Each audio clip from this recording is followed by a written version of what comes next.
প্রকাশিত শাপলা এসির তালিকায় না থাকায় শুরু হয়েছে সংকট।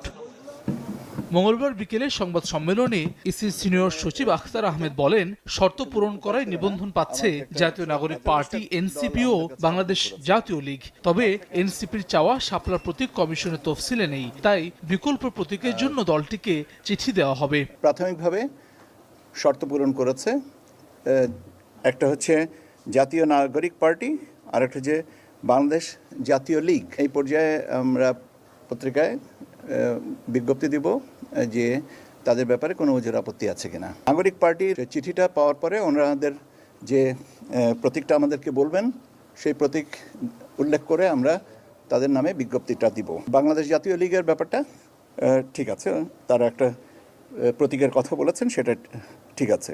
নিবন্ধন পাওয়ার খবরে রাতে সংবাদ সম্মেলন করেন এনসিপির মুখ্য সমন্বয়ক নাসির উদ্দিন পাটোয়ারি। অভিযোগ